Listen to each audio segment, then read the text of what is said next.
got one question for you. Are you ready?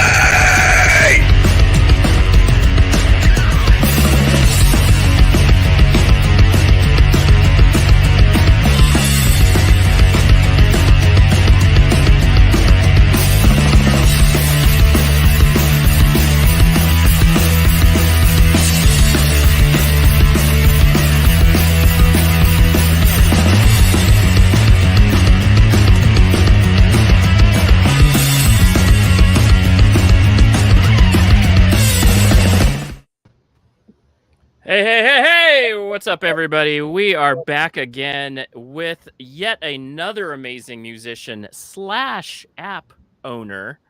We're very excited to have the amazing Jeff Hinz on. What are you doing, buddy? How are you doing? What's going on, everyone?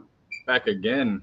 Yeah, Back again. Absolutely. And I see Metal Guy is hanging out with us right now. Good to see you, my friend. It is so good to see you.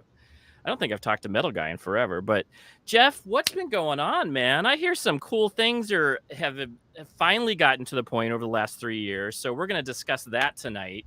But how is the rest of the world going for you? everything's going pretty good on my end. Since we last talked, more progression has been made on 2 of the albums I've been working on right now, one for In Strife and the other one for The Unbroken. And we're nearing the completion of each of those, so hopefully I have more news on that as we go along, but it's looking real good. Nice. Very nice, very nice. And James, how are you doing, my friend? How are you doing? I'm doing good. I'm still kind of hanging in there, but for all things considered, but yeah, it's been kind of good. It's been getting better. So I will tell you this, that he has stepped up the the games for us for Instagram videos. I mean, these things are so powerful. I love the music. I love how we're just totally kicking butt on these.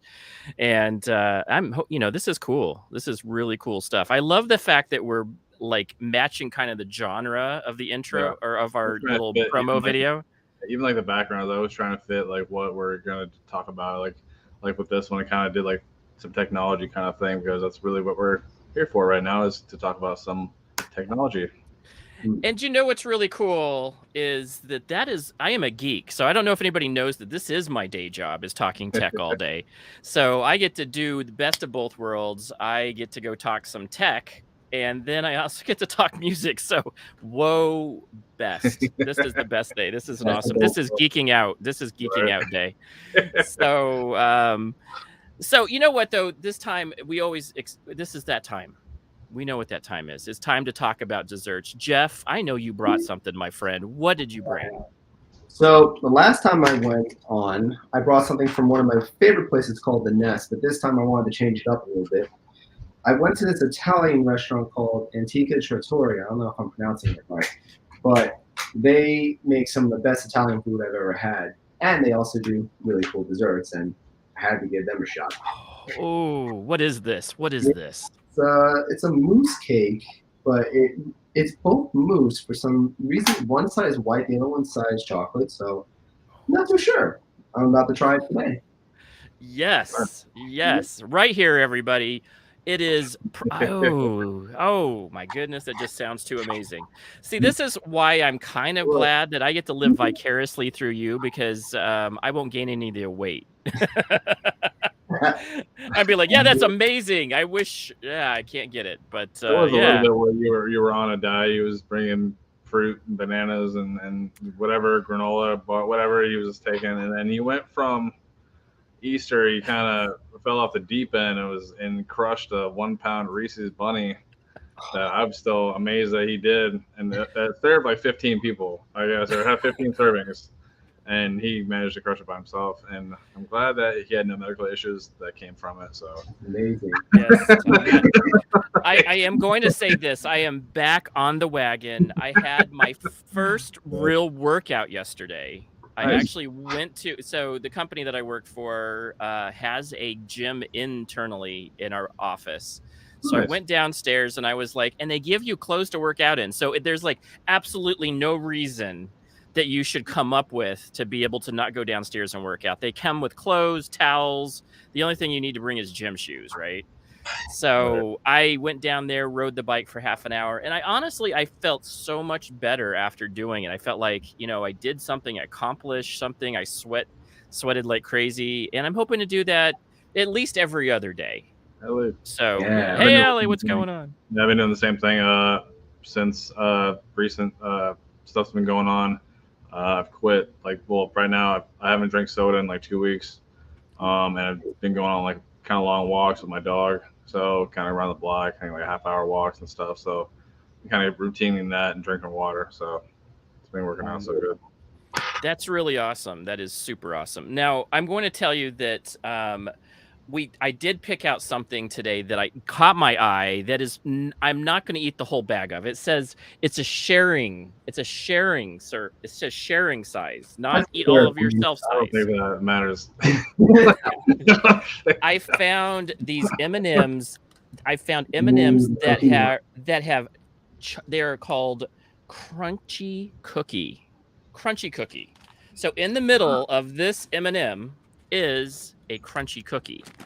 Nice. So this is what I'm going to tell you this really quick, that I'll tell you who stepped up their game: Oreos and M&Ms. There's other ones out there, don't get me wrong, but this stuff is like, what happened to just normal? No, these are really good. And so is like Oreos. Like they have like a thin mint variety. They have like at least 20 different varieties of Oreos now. Yeah. And so granted, come out every week or something with a new Oreo. Right. Yeah. Well, like my friend Johnny, he comes up with like, hey, there's a new soda coming out. There's a new chip coming out, and chip flavor. And it's all like, what? How did they what was the thought behind that craziness? So really cool. I'm excited about. We're living in cool times where people are bored and trying to make more versions of classics. The whole time we were in quarantine, people were just coming up with new ideas like, what if we just stick fudge into the M&M now? That's right. Damn packet. Yeah, like, hey, what if I'm sitting here by myself in my house, and now I'm thinking, yeah, fudge everywhere, fudge. Let's do fudge. Put mint in some stuff. Mint. We don't got enough mint yet. Come on, we gotta find other ways to implement it. Right. That's right. Those little Girl Scouts don't know where to get at them. We're gonna get those Thin Mint cookies. What here? I'm gonna put it in an M&M. Dunkin' Donuts too. They've been coming out with some weird stuff lately too. They're just stuffing their donuts with anything they can find. Oh, have you guys been to Krispy Kreme? Yes. We recently opened up one in Manhattan, and it looks so good, but I haven't gone in yet. I'm not sure where one is around here. I'm not sure we might have one, but I'm not sure where one around here is. They have cream-filled everything. Yes. They've figured out to put any flavor of anything in their donuts, and there's a few that I'm just like, this is like Starbucks of donuts. It's like a latte / blah blah blah blah cream-filled. Yes. Ellie's got Oreos and coffee right now. Ellie, that's awesome. And I see Russ in here too, and Amanda, our favorites. Good to see you all. Wow. So, Jeff, we got to desserts, but we're here for a really big reason, and we're going to geek out on this for a second. Okay. So, tell us a little bit about what you are doing, and you've been doing it for a while. Tell us a little bit about the story. So, first, I want to hear what it is, and then we're going to go into the background of what kind of went down to make this happen. Sure. Starting from like the name PHTHALO, you know what I'm saying? Because I know a lot of people are probably pronouncing it really wrong right now. I understand. In fact, some of my PHTHALO. They call it PHTHALO. What was it? Philo or stuff like that. It's just Fatlo on occasion, which is kind of an internal joke with us. But but originally it started out called Rebel, and we thought, okay, let's make an app that it's rebellious against all the other things that are going on right now. And then we kind of morphed into PHTHALO, and the reason why we chose PHTHALO, or rather I came up with the name, is because all about how I approach music. Whenever I compose and wherever I just listen to music, I don't necessarily hear sound, but I see color, and I formulate all the things that I do based on the mood or the hue or whatever of what I see. and that's how it all comes together. That, and I also, when I was coming up with the name, also watched a lot of Bob Ross. So when he's going Phthalo Green, Phthalo Blue, it's like this is exactly what I need right now. So I came up with that, brought it to my team. They thought it was pretty cool, and I was worried about that. I was like, oh, well, people get to, say it correctly. It's like they'll figure it out eventually. That's I think it's what even like I said, you could have Rebel, which what I'm saying, it's just whatever. I think with having an app called something, something like that, I think it piques more interest to see what is this, Exactly. and rather than just have Rebel. Oh, I downloaded Rebel, whatever. But like what's Phthalo? Like what's that about? You know what I'm saying? I think it gets more people interested and pique their interest on what it actually is and more about it. So exactly, and what's also weird is I was considering on whether or not I should change name from Rebel to something else, and I was on route at my job, and I looked up, and there's a billboard and another sign on a bus with the show that came out, Rebel, and I was like, oh, this is not going to work. If somebody tries to look up this app, they're never going to find it. yeah. So yeah, I wanted to find something that was unique and not too weird. Like I didn't want something too massively complicated to describe this. But I also felt it was pretty appropriate since it's the way I really approach music, and music is full of color. And I think that is pretty cool in the sense of how I really approach it. But that's as far as the name is concerned. And the funny thing is we have a festival that we spell fest differently just to kind of help people pronunciate phthalo better. So the fest, which is spelled PH, is the same way you would say it for phthalo. So same sounding thing. I don't know. Some way of helping out with that little barrier. And it's actually helped my team significantly trying to figure out how to say it. So I think it's working. But what it is we're a music streaming service that's focusing on improving the current music streaming model that for artists and for listeners right now. Because right now there's a lot of issues that many people from artists and listeners, they're seeing so many things that it could be improved on, or they want more from what they're getting. Okay. And I felt it was necessary to at least try to throw my hat in the ring and see what I can come up with. But basically, it's just I'm sure any artist will know exactly what I'm talking about when they put thousands of dollars into their work only to see fractions of a cent per listen and not even anything coming out. And it's soul sucking. Like I've had a couple of my friends and even myself, like, I don't have so much out there, but for what I do have, I haven't really seen anything that would even equate to covering my costs, Like it's pretty bad out there right now. And just watching people talk about wanting a cent per stream, that kind of made me feel like, okay, well, is this really all that we're gonna go for? It's like we're fighting for pennies now. As artists, we deserve a lot more. We're putting thousands into our work, only to get nothing. And it's just, we need so much more than this. We should be asking for so much more than this. And I felt like it was becoming unlevel for so long between artists and I guess you'd call the industry. And I thought, okay, fine. If no one's going to correct this issue, let me try something. And that's where I came up with PHTHALO. And for the last 3 years, I've been working on finding so many different solutions to at least start correcting some of these things and improving it. Right, especially when you got a lot of I know it's a lot of, I know music is just a business as a whole, but like even when, everybody, executives, producers, anybody is making money, and really when it comes down to after everything is all said and done, the band is like, what's the one that kind of gets nothing, almost gets, like I said, it gets nothing. You know what I'm saying? And it's when you have a streaming service like what you call it, now I'm drawing blanks, like Spotify, stuff like that, and you're only making up to pennies, and it just doesn't seem fair that you should be making a little bit more. So even talking about the app and stuff like that, I know you're doing like a Kickstarter, and you guys have a set kind of price where you're a goal, which I believe is 70,000. Yeah, 70,000.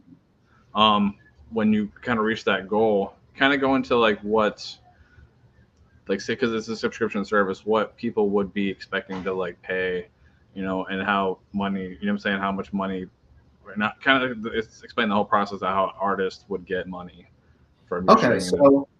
so for us, the way we kind of go about it differently, we saw it as this: okay, what could we control to get more money into the hands of the artists? And we looked at the stream revenue. That was just, it was so many issue one after another. It's like, how do we necessarily try and get more, like at least close to a cent? And it's like, okay, this is not going to work. So we pulled back. It's like, okay, what can we control? So we decided with any premium subscription that, let's say, Spotify or Apple does, we have one of our own.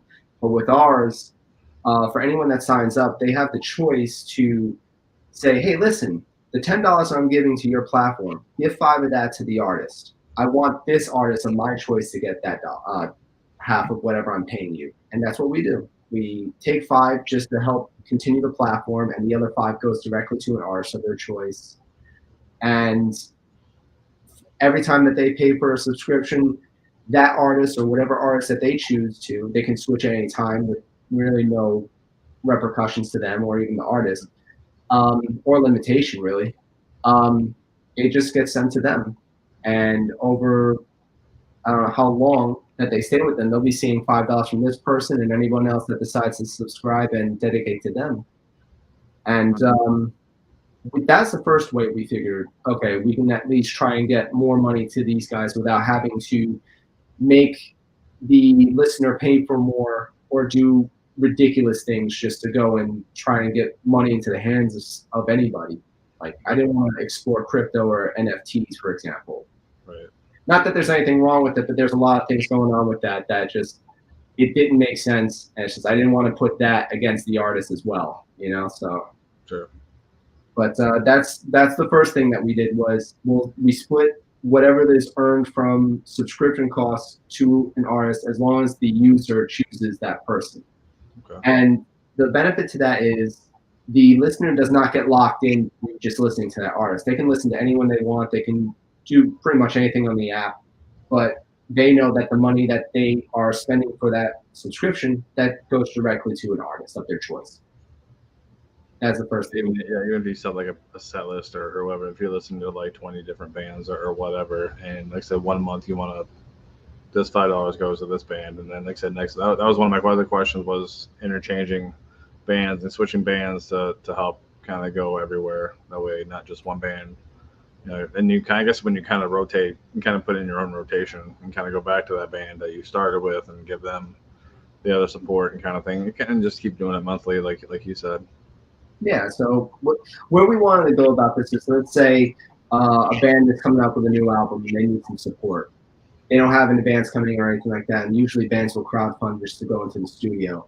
Right. Now they can make a notification, and if people like this artist, and say, oh wow, I really want to support this artist, let me change my dedication to this artist now, and now they can get their contribution, and let's say several other tens or hundreds of people do the same thing. Now they have enough money to go into the studio and start producing a new record so that people can enjoy, instead of having to go and digging more money out of their pocket or going and putting money into a Patreon or anything like that. Or doing what we're doing right now, which is using Kickstarter to try to come up with the funding, which it relies heavily on like the kindness of others, and it can take a long time to do it. And it's, it's tough, but in this way, it kind of takes out that whole factor of whether or not somebody wants to do it or can do it at the time. Oh, you have to track that they're giving that art. I'm trying to understand the question. Do you have to track that they're giving the artist that money? I think they make sure. I think something else, and he can correct me if I'm saying it wrong or whatever. But I think saying like making sure that artists get like my $5 is going to go to that artist, like making sure that $5 goes to that artist or whatever. Okay, so yeah, no, we have created a whole thing to make sure that not only are we keeping track of where the money is going, how long that person has been dedicated to an artist for. Let's say they've been dedicated to an artist 16 days out of the 30 days of a month. we'll know that before they switch, and then we make sure that that artist, whoever they had for the most of that month, gets that money. So we make sure of all that. We make sure how many people are coming in, how many people from organic, from their reach to across the United States, for example, how many people they're generating from that, and how many are being generated from social media to discovery from listening to tracks and playlists that they're featured on. So we have many different ways of tracking how artists are getting these dedicated users, whether they're bringing it in or if they just get discovered in a playlist or so like that. So we have many ways of discovering that and keeping track of that. Right, and Russ, you can confirm that answered your question or whatever, if I answered that or if I asked that right. So if you want to put that down there. I hope I answered it correctly. I'm a little nervous, guys. I'm sorry. Oh, don't even worry about it, man. It's what you're describing, and this is something for people to understand, is that this is a game changer for so many different layers of people inside of the music. And here's what happened. So just a little history check is that back in the day, we all bought CDs, we all bought records, we all bought things, and we all paid for them through going to Sam Goody or whatever Blockbuster or whatever it was back in the day that you went and got video or you went and got music from, right? Walmart. Yeah.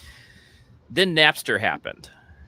And Napster changed the complete face of the way that we listen to music. Now, Napster got caught with a problem, which is the fact that they were not giving any money to any artists and weren't giving them credit for what they had created. And that means there's also a whole chain of people, such as the record labels, that weren't getting money. Mm-hmm. So they sued Napster, and then Napster had to fold. But it brought on the way of being able to stream music. So that's when Spotify, that's when Apple Music, that's when SoundCloud, that's when Pandora showed up. Pandora being probably the first most people remember being something that was out there where they flipped it around. They did some commercials, and if you paid for their service, you got whatever you wanted to listen to. Right. So you can still listen to like Apple Music, you just don't subscribe to it, but you're going to get like a Pandora thing where you're going to listen to whatever they want to provide. You may have a genre that you're listening to, and they'll pick and choose what they want. Right. And in this, what we're saying, and because it's one of those ones where it was a subscription service, and the model was that they would give the artist pennies for the listen. And it's actually less than a penny per listen. And Spotify really is the only one that's really doing that. Apple Music isn't really doing that. So you have these other people that are really, and it's really what happened is that you have basically what he was stating is the problem, the use case behind this is the fact that artists are not getting the money for what they're working so hard for. And this is the major revenue stream or listening device or way of being able to push out new music. Mm-hmm. So they're having to come up with alternative ways of being able to keep their band afloat, which record labels are going down because of this. Like independent independent labels go out because they don't have any revenue stream coming in. They can promote these artists all day long, and then they'll go belly under because there's no financial backing behind what the artist is coming in with to be able to keep their label open. Mm-hmm. So these are the things that the problem use cases that I can see that you're actually solving is that this is finally putting revenue back into the pockets of the people that are making the music and helping produce the music. Right. Yeah. And just to jump on something you mentioned before is that a lot of these streaming platforms, how bad it's gotten. You ever, Pharrell, the guy who wrote Happy, right? Yeah. So for his song, I think it generated 43 million listens on Pandora. Do you know how much he earned from that? No. $3,000. Right. Really? Wow. That's how bad it is. And the fact that somebody like Pharrell, who is labeled up and has so much support, doesn't even see that. I'm sure they got more, but because the labels and everything in the way, he really only saw that, and it was a crime. Taylor Swift also had the same situation, which is why she pulled all of her music down. And then there was a whole fiasco with a couple other artists, but that was related to Joe Rogan. Nothing in relation to this, but but a lot of artists are just disappointed is the fact that they're putting all this effort out there and they're not seeing anything. And by the time they see maybe as much revenue to cover the cost of the track over time, it really doesn't matter because you're just stacking pennies on top of pennies. And so it's like, oh, well, I finally earned whatever, let's say it was $1,000 for this one track, but that took me so long just to get to.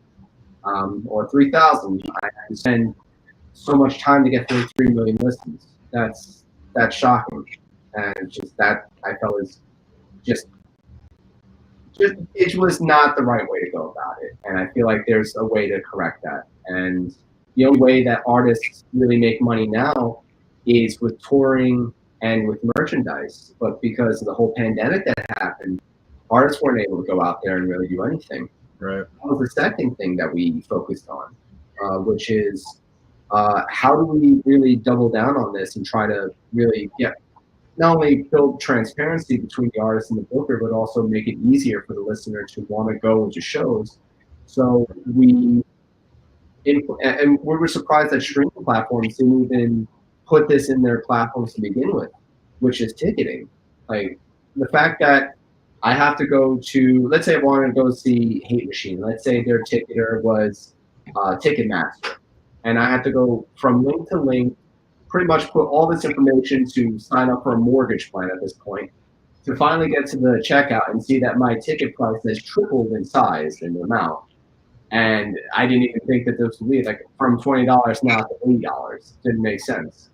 Right. So, okay, how do we put that into this and make it easy for anyone? So now, if you're listening to any song or album on our service, you can buy tickets straight from the app. You don't have to leave the app at all. So now you can go and discover an artist. Let's say you like Skillet and you want to go and see Skillet in concert, and now you can.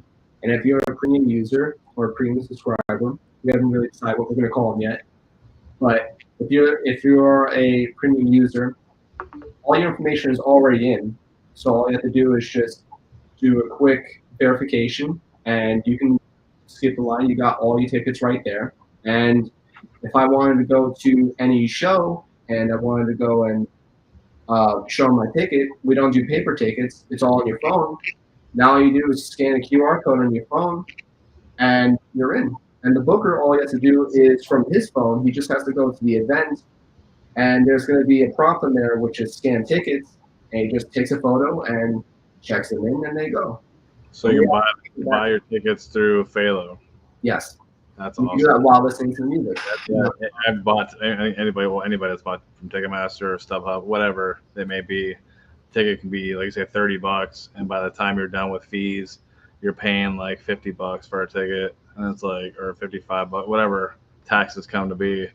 And then at least with your app, it would knock a lot of that down, and it'd be a digital ticket, so you wouldn't get that paper ticket. You know what I'm saying? And so yeah, that's even it cuts your costs a little bit more. It saves you more money.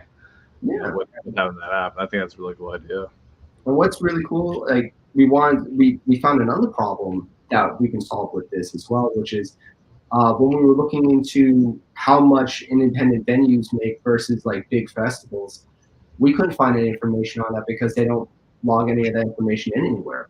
Right. So we put into our service, with all tracking and everything, how much a venue is selling, what's their capacity, how much bands are selling in these areas. So bookers can see how well a band performs in certain areas of the country or around the world, and better book them around, or know that if this band's coming in, they have a good pull from wherever they're coming from. They know that they're going to have a good pull even on a Tuesday, for example. They have all this information so that it's not just some band coming in with inflated social media account with like 3 million people but can't draw more than 2. Comes in and says, I can do this, and then they have an empty house. This solves that problem and helps us keep track of all these venues and bands so that at least there's some honesty right there.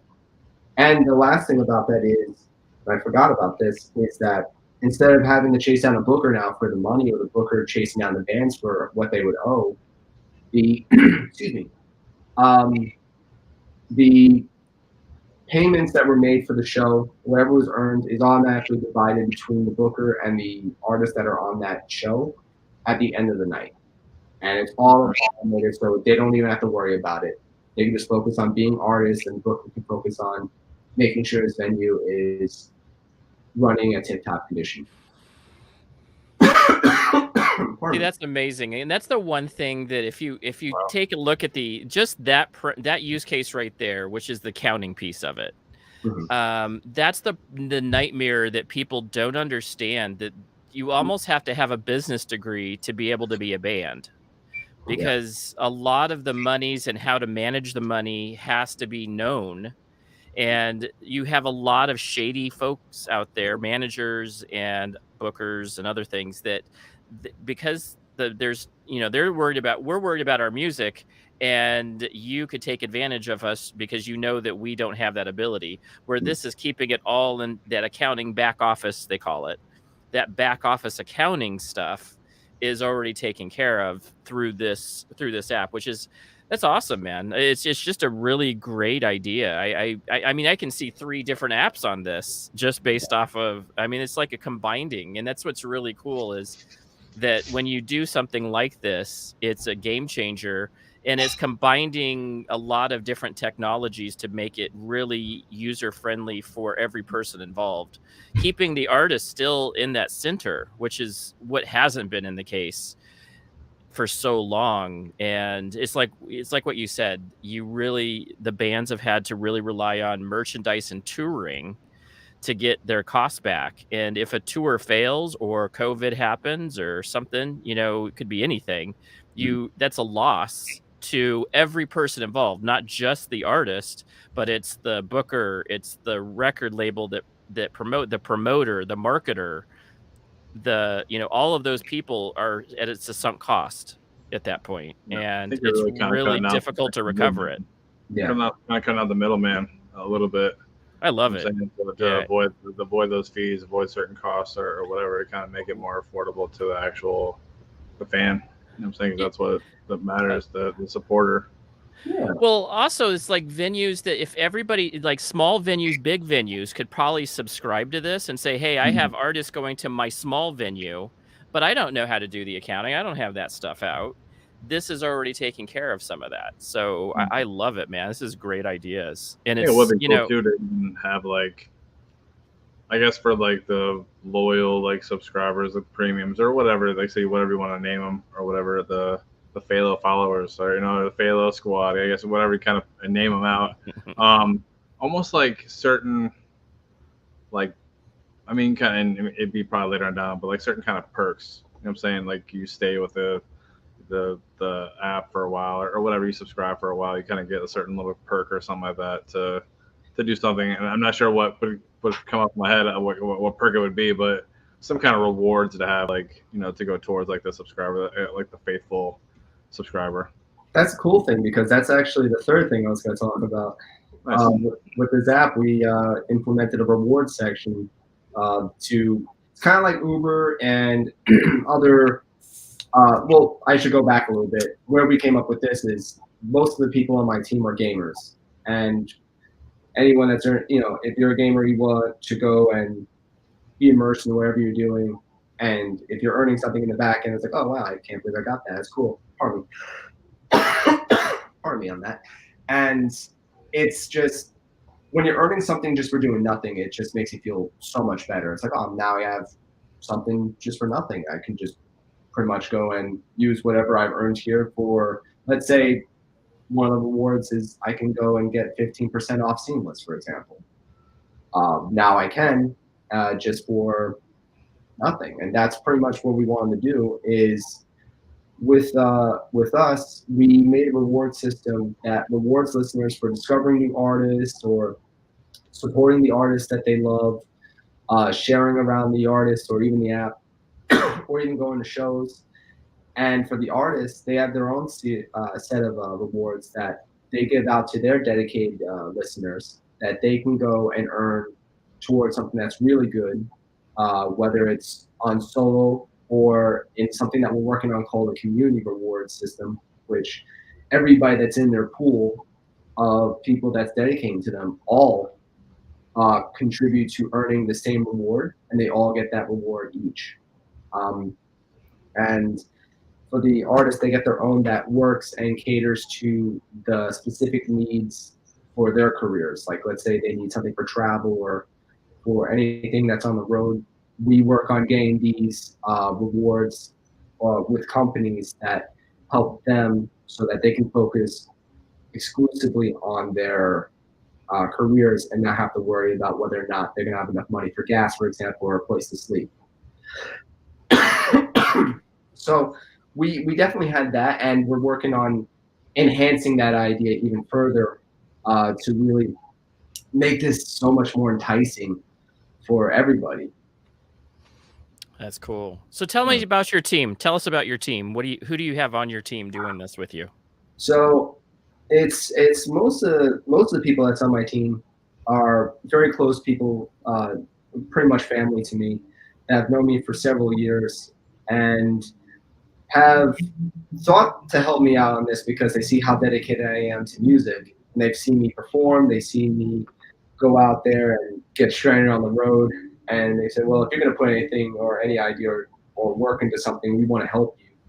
And then as the idea floated around, I realized that each of them had characteristics that help companies grow. Like, one is amazing when it comes to accounting and financial things. Like, I'm not really a career. Oh, there's my CFO right now running the YouTube as we're doing this. Nice. And they're very good at what they do. They have saved me and our team so much in financial hassle to just direction. I believe they're even smarter than I am, and I'm actually saying that because they're watching right now. My CMO and my COO are just really the backbone of making sure everything gets done. If I need them to go and communicate with anybody in person, they go and do it. If I need them to go and take on a task to make sure that we're staying afloat, they handle it. They're very personable people. They're brothers to me. And when you really work with anybody that not only wants to see something grow, but will go to the end to make your dreams come true, that's more than enough for me. Even though I've worked with people that I don't know and have done the same thing, it's even more fulfilling to be able to have the mountaintop with some people that you actually do like, that wanted to be there in the first place. So, excuse me. So, they're really cool people. And one of them is a musician. The other ones are gamers and photography, and really good at what they do. How many people, like number wise, how many people are on the team? So right now, all I really need is 4.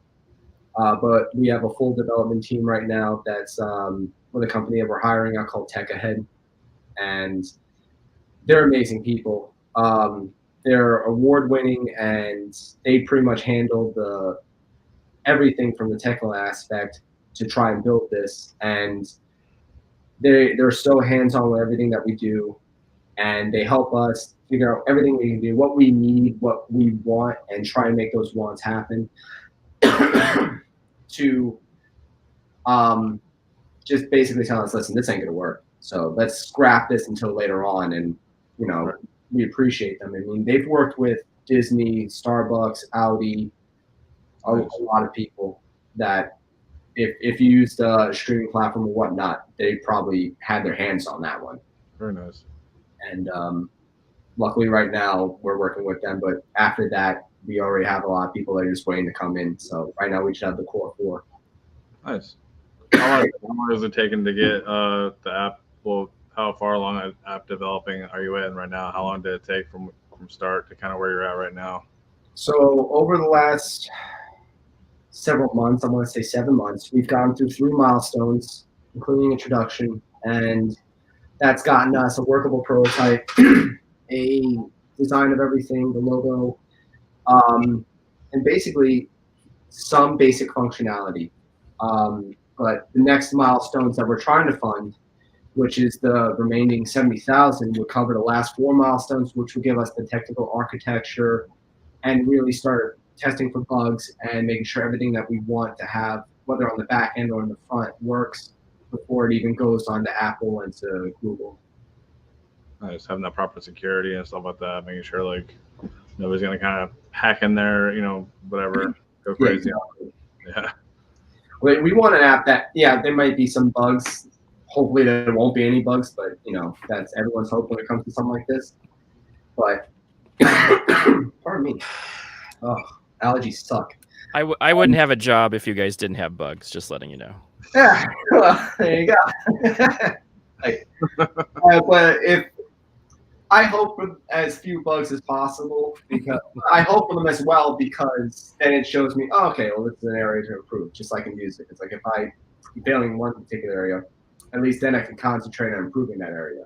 And that makes me hopeful. If everything works perfectly, then it would be kind of boring in that sense. I'd like things to keep going. No, and there's the thing about it is that this is merging different technologies and doing some things behind the scene that are going to be doable. There's probably technologies that exist to be able to do one, but being able to combine functionality like that, it'll be different and new. And I love the fact that you've done, for your startup, you're actually getting some people that are heavy lifters, already been in this space for a while. It's really a smart way of being able to go forward. To be able to get that prototype out to say, hey, this is something that is usable. This is something we do have a prototype. And then being able to say, hey, but they got the prototype. We bought the code. It's all intellectual property of us. And then they can just sell you back the code if you guys want. And then you guys can go ahead and do version 2, version 3, version 4, right? With your own dev guys in house. So it sounds really awesome. I love the fact that you're thinking about the quality assurance and some of the compliancy stuff that you're having to go through, like PII, PCI type of stuff. There's so much to this, and being able to hire a company that knows this stuff is probably one of the best things that you can do as a startup, because that's where most startups fail, is that there's so much more than you think. You may have an idea, some tech idea, but there's compliancy, there's state regulation, federal regulations, be able to take credit cards, which is what you're talking about. You have to have PCI, you have to have DMZs, you have to have all sorts of stuff that are behind the scenes that nobody knows about until you start getting in the middle of it. Right. And having a company that's already been there, done that, and can help you do those things, smart idea. Very smart idea. Especially saying, a lot of people probably go into it, probably not knowing a lot, not having a good team or whatever, not being as experienced as the team that you have right now. So I definitely think what you have, even with the core, you said core 4, is definitely a good start, because you got people that already have long resumes with high clients and high companies and stuff. So I think that's a good start. Yeah, and to be honest, like, I didn't want to go and tackle on so many things, and I'm not a technical wizard at all. Like, it's like, okay, do I want to go into XD and try to build this thing? It's like, it ain't gonna work. Right. And if I'm gonna go and make this happen, I might as well take this seriously and make someone that's done this, pay them to do it, and then try and make it happen from there. Right. Yeah, it's a really smart idea, and I think that that's the biggest headache, is having the idea and then being able to make it a reality. And I've known so many people that have stopped at this point, because a startup actually is, what you guys are asking for Kickstarter is, actually just a small tip of an iceberg of how much it really is going to cost to be able to do this. But I think that you guys will be able to tell whether this is a viable solution at what you guys are asking for, with a company that's already going to create a prototype, some base, the alpha version of what you guys are trying to create, and then be able to test it out in the wild. It's awesome, man. And I really like the game-changing aspect of the thought, some of the thought process behind what you're trying to do. And I look forward to seeing what you're going to be able to come out with as an alpha, beta, and then eventually into your full development cycles. That'll be fun. It'll be fun to see what you guys do. Yeah, I'm really excited. I've been thinking about when we finally get this funded, what it's going to look like. And hopefully when it comes out, and hopefully by the summer, it'll start to make the changes that, others like yourself have been saying it's going to be a game changer. If indeed it is that, I cannot wait to see what it turns into. because this has been something that it desperately needs to happen for musicians around the globe. And I want that to start happening sooner than later. I like that. I like your way of doing this, man. I think that sometimes in life you have to take your ideas and go somewhere. And I think that this is something that's been needed in this area. There's disruptive technologies have made so many differences in the world. And you talk about Netflix and how it took out Blockbuster. Yeah. You're talking Napster kind of took out a whole mess of others, other things, CD makers and all sorts of folks that got disrupted. I think that there is a balance where the pendulum swings back. Yeah. And I think that's where I think that's what you're trying to do, is you're trying to correct the balance that was disrupted by the pendulum swinging to, hey, we want every artist to create stuff, but we have all these artists out there, but they're not making a dime. Mhm. And I was talking to a sound engineer who was saying the same thing that you're talking about, which is the fact that you can't just rely on a number one record anymore. No. Right. You can't rely on one streaming platform anymore. You got music everywhere, and the cumulative earnings from every one of those could possibly get you one track that's been fully funded. Maybe help you get on the road for a show or two, but but not everything. And it's just when it's like that, it's there's a huge problem when you can't even go and afford, like, for instance, if you can't go and afford to feed just yourself, not the band, but just yourself, with just the earnings made from your song, even a few hundred, there's a massive problem that needs to be corrected. And it's I don't want to say it's insulting, but it kind of is a slap in the face to every single artist that's gone into a studio with this dream of theirs to try to make something happen themselves, only be told, like, the best I'm going to give you is not even a penny, just slivers of a cent. And it's depressing mostly, but hopefully this will start to correct everything. And I like how you described it, whereas the swinging of the pendulum going the other way. I hope that myself and several other people behind me will, take advantage of this time and really start to figure this out.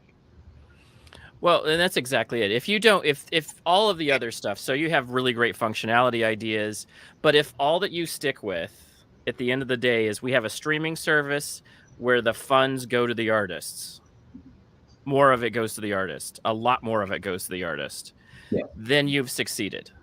Now, the extras are ways of being able to manage bands and do some accounting behind the scenes, which is really cool.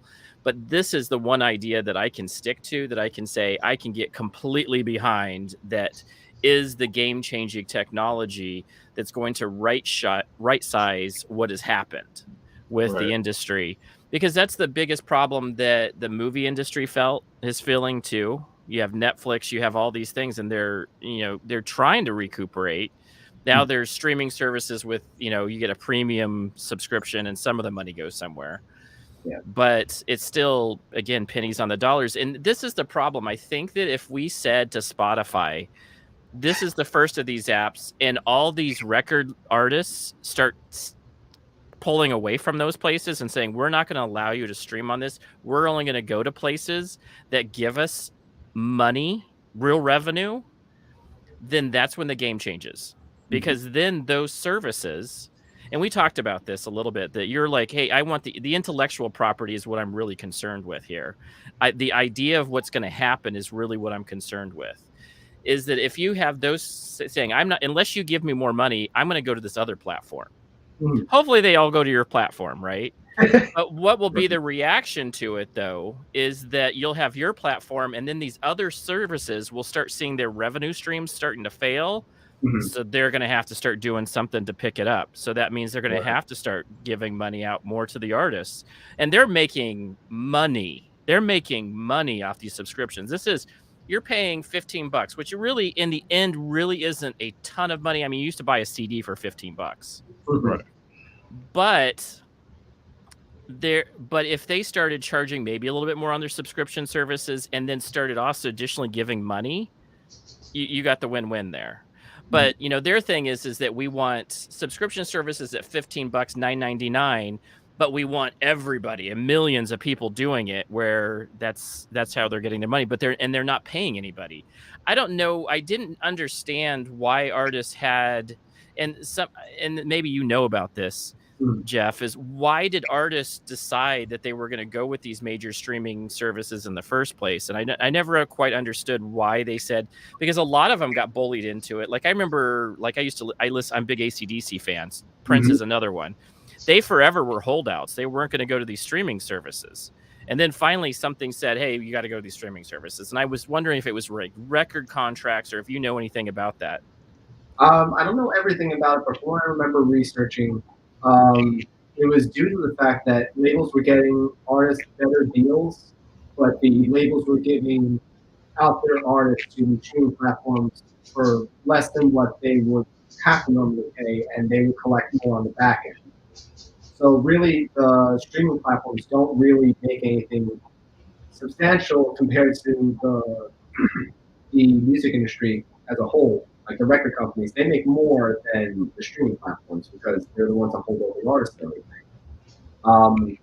Let me see if I can remember that detail. It was the fact that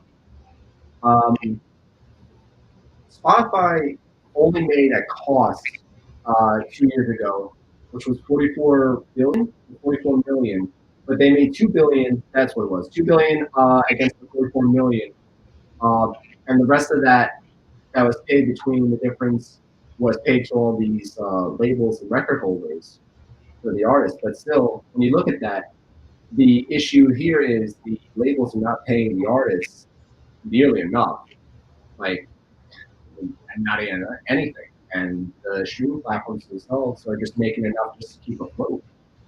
They're still going with as many investors as they possibly can, or anything like that, just to try to continue doing certain things to make their platforms more appealing. Really, when you look at everything, streaming platforms, as much as they want to do things, they're kind of stuck from where they are, where they started with. They all did the same exact thing. They all got stuck the same exact way. And I wouldn't say it was that a lot of musicians were forced into it, but really, what was the alternative? It really wasn't. You weren't seeing any sales from records. Last was like Virgin or what was it, Amoeba, I think closed down for a while. I think they made a resurgence. I'm not too sure, but a lot of record stores were just closing down left, right. There's really nothing that they could do about it. No one's really buying physical copies anymore, unless, of course, you had that niche audience that would buy it. And they knew that they can see more over time, their music would get played in several different areas and streamed even more if they put it on streaming platforms. Now, I'm not sure whether or not artists were forced into it or a lot more were paid as an incentive to do it, but I do know that the alternative to either go on streaming platforms was nothing. You go out there and try and sell an album. Is anyone going to buy your album? And even still, would anyone be able to do so and listen into their car if they don't have a CD player or CD player on hand, for example? So I guess it was more about convenience and that end. Wow. Interesting. Very cool. Yeah, no, it's really. Thank you very much for that, Jeff. That's a really good. And these are the use cases. So when you go to any dev product or development mode of new things, new projects, you have to have use cases that you're trying to solve for, and these are really great. I mean, trying to get back the revenue stream. Doing accounting behind the scenes for artists so that they don't have to keep track of funding. Really, and then also the ticket sales place where you're avoiding the middleman who's doing these crazy surcharges, and being able to buy right from the artist. You're like, hey, they're coming to my area. I didn't even know, and now I can go buy a ticket, because that's the biggest problem there's a big disconnect there. Unless somebody puts it on Instagram now. Yeah. And you happen to follow that band, you may listen to a band and you're like, I have no idea unless you go and type in www. whatever their artist website is, if they have one, then you don't know when they're coming out. You don't know if they're going to, like, especially like local bands, Right. You don't know if they're playing. You heard maybe that one of their songs. You're like, hey, that's a really great song. I love that song. But that's it. This is making that connection again to another revenue stream Mhm. of being able to connect a band to a venue, and then being able to sell that ticket to that venue for people that are looking to hear that kind of, hear that band. I love it, man. It's such great ideas. I'm glad that we're having this discussion now. Let's talk about Kickstarter. So you guys have this $70,000 goal. Tell me about how this works. So people put donated funds into making this happen, and then what happens? If we make the amount or exceed the amount, we get to take all that and give it to our developer to complete the project. If we don't, then all the money is refunded back to everyone that's donated. Excuse me again.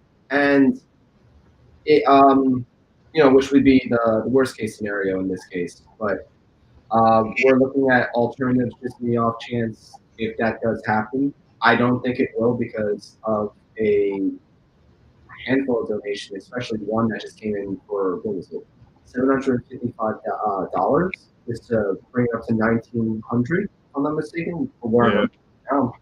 Impressive. And our packages don't even have an amount that's $700. They just gave $700. I found that as incredible. Which makes me I wouldn't say restores humanity for me because that's still there, but it makes faith like that. Maybe it will happen. You know what I'm saying? It's going to happen. So yeah, it just shows me that it does seem like a solution to somebody, and this is something I need to fight for to make sure this happens.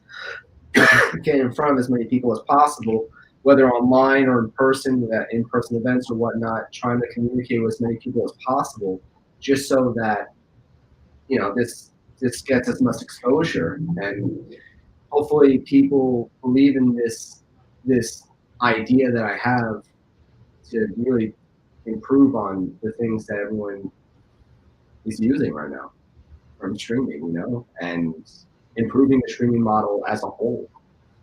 Because I feel like there's so many areas that if we can't do it, I know other platforms can take from our idea and improve on theirs. And hopefully, hopefully our ideas put in practice will start to, inspire other people to start doing the same thing. Because ultimately, we're not trying to compete with anybody. We're just trying to say, hey, listen, here's a solution. Here's something that works.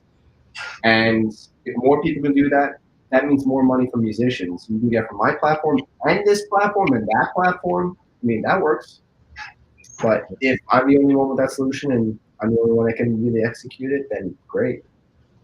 At least it's a solution. Yeah. No, but I think you guys are onto something. I think this is a game changer. I think that it's been necessary to correct the balance of the force. But I absolutely believe in what you guys are doing. And I think that other people are getting it. Like $700, people are getting it. People understand what you guys are trying to do. Hopefully anybody out there, go check out. How can somebody go check out your Kickstarter? What's it? Is it just the name of the app, or what do they have to do to be able to check out? I did send you a link, Andy. Like I say, you can even post this to like the absolutely. I can send you a link. I sent it to Andy's IG, so if you want to tack it on to like the description, and that way people will have a link to it. But you bet that's what will happen. Spelling is this. It's just PHTHALO, and you find it all around on Facebook and Instagram. There's a link right there that redirects you right to the Kickstarter as well. Or if you're following me on any of my social media, I post it constantly. So it's pretty much the only thing I post about these days. Yeah, it's all over our social medias and the link and everything. Yeah. So what Halo Fest even sounds awesome too. So yeah. So go check it out, everybody who's watching. We've had some good people. We had a good amount of people showing up today. So keep anybody in the future, go check out this Kickstarter. Let's donate. Let's get this happening. Let's make this a reality for Jeff and group. And, you know, this is so needed. This is so needed. I can't tell you how many musicians we talk to. The reason why they're coming on to shows like this is because they want to get their name out. They want to be able to create funds to be able to tour again, to Yeah. be able to make headway and actually make some money doing the music that they love. This is a passion project. And anybody who knows it, there is so much behind the scenes that goes into a musician. It's being able to produce a record or an album of any type is a lot of money. There's production time, there's marketing, there's promo people, there's booking agents, there's managers. There's just so many folks that are in need of this type of thing where revenue is going to be back into their hands. And I think it'll go to really great sources to be able to make great music again. And I think it, you know, it's helpful. And I think that, you know, I can't say enough. So what do you think, James? Yeah, definitely check it out. I'll definitely be sharing it whenever, you know, once a day, or, you know what I'm saying, every other day or something like that, to kind of get that out. I know there's like, yeah, I think the project you're trying to get to like by July 2nd is when I saw, like 38 days.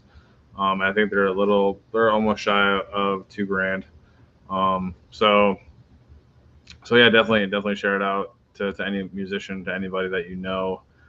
Sharing it, even if you're not donating to anything, sharing it even helps, because maybe that person that sees it on your page or whatever is going to see it and donate. And you know what I'm saying? So spreading the word gets it out, and it gets, you know, it gets this going, and gets what could be, like I said, a game changer to the music platform. I know there's people that are interested that I work with in checking it out. So I'll definitely link it to him and his whatever team can message us to. So as many people that we had on musician wise, I know they see it, or we'll share it out to them, and they might be interested in it as well. So we'll try and spread the word as much as we can and get it out there. Yep. This is awesome. Great idea, Jeff. Oh yeah.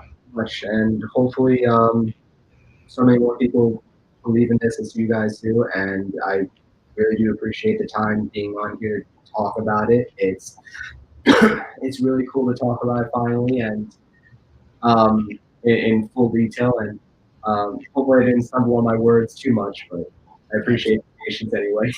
And awesome job, man. Awesome job. Yeah, we look forward to it. I mean, we look forward to, like I said, Russ said, all the best to your endeavor. Fully agree to that. And we hope to get there. We hope to get to that 70 grand mark. Yep, absolutely. Anything we can do to help out, we'll be there for you, buddy. thank you. And again, go check out this Kickstarter. Let's go and, you know, let's make this happen for this. This is well needed. Let's get it going. Anybody watching it, let's just jump over there right now. Go check it out. Go do a little bit of donation. You know, this is a good time to start doing it and help out fellow artists, help out the streaming of the music that you want to hear, and helping out musicians that are doing this wonderful music for you. So, and the link will be thrown as I send it to your IG. Absolutely. The link will be thrown in. Cool. The link will be thrown in the description, so anybody watching this, it'll be right there. So you don't have to search for it or whatever. So. Yep, for sure. And you know what? The last thing we have to say is, James, what do you got to say? Stay tasty. Thanks for joining in, guys. Yep, rock on, guys. See you guys later.